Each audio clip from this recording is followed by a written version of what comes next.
Well, hey there, Fitness for Warriors people.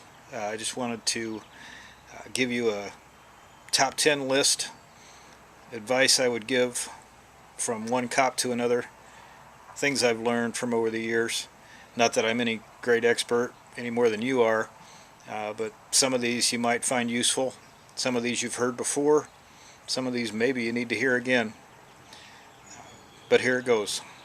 Number one, pick your battles. There's so much politics and political games going on in my workplace, and I'm sure yours too, that you got to learn to pick uh, which battles you want to fight over the years. Either that or the stress of the job will drive you crazy. And as most of uh, you know the people that you work with. I guess the situations in your workplace are more stressful than the scumbags we deal with and the people we arrest. Number two, crazy people are to be taken seriously, very seriously. I know as cops we have black humor, and at times we want to laugh and joke about this crazy guy and what he's doing. But when you really think about it, they're some of the scariest people because you can't intimidate them, you can't scare them, you can't reason with them.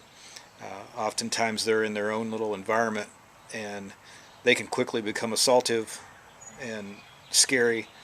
Uh, and at times, I know I wrestled a guy that was on PCP, and he didn't feel pain.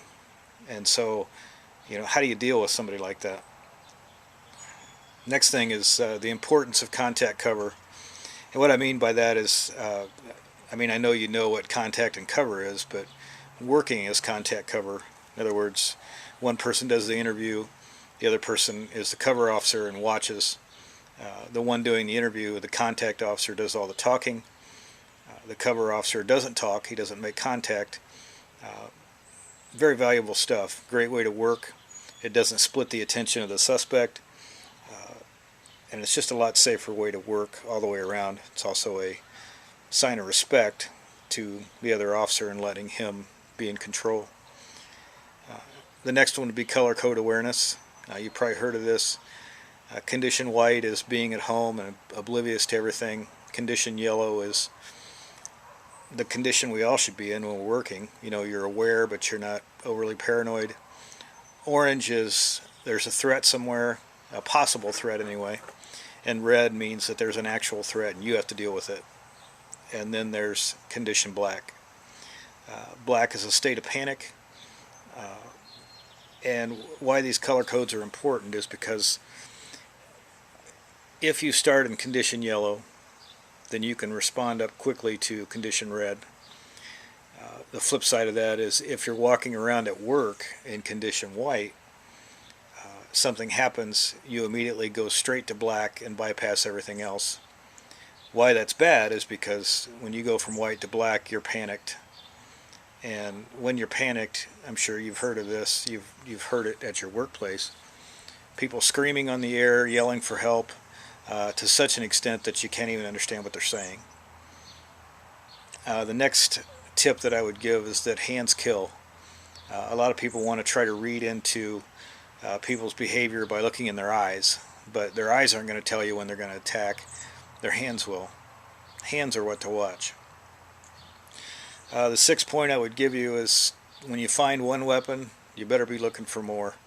Almost always if they have one knife or one gun, they're going to have more on their body. Number seven would be this concept of how you approach a call is as important as what you do when you get there. A bad approach will get you hurt before you ever get there. A good approach is parking a few houses away, sneaking in, observing, and seeing what's going on before you run in.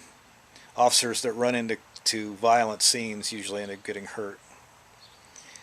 Point number 8, suicidal is homicidal. Too often we overlook that. I know I can be guilty of it too.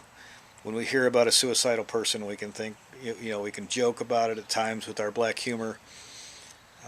But if you think about it, think about how many instances you read about in the news of somebody killing their wife, killing their friend, and then killing themselves. Suicidal is homicidal. They've got nothing to lose. If they're going to hurt themselves, they'll think nothing of taking you with them. Number 9 is more of a concept that I've kind of seen over the years. I've kind of developed, and I phrased it this way: is that you can't be good enough. And what I mean by that is not as a negative thing, but a good thing. As a cop, there's always something to learn. There's always something new that you can be developing in your life. There's always some skill that you can be improving on. There's always some way in your fitness that you can be making yourself better. It's a job you can't be good enough at, and I like the challenge of that. And number 10, and hopefully you guys will get something out of all this, is what I call crisis rehearsal. It's not my phrase, but it's just this thinking of, as you're walking around and nothing's really happening, you're thinking of scenarios in your mind.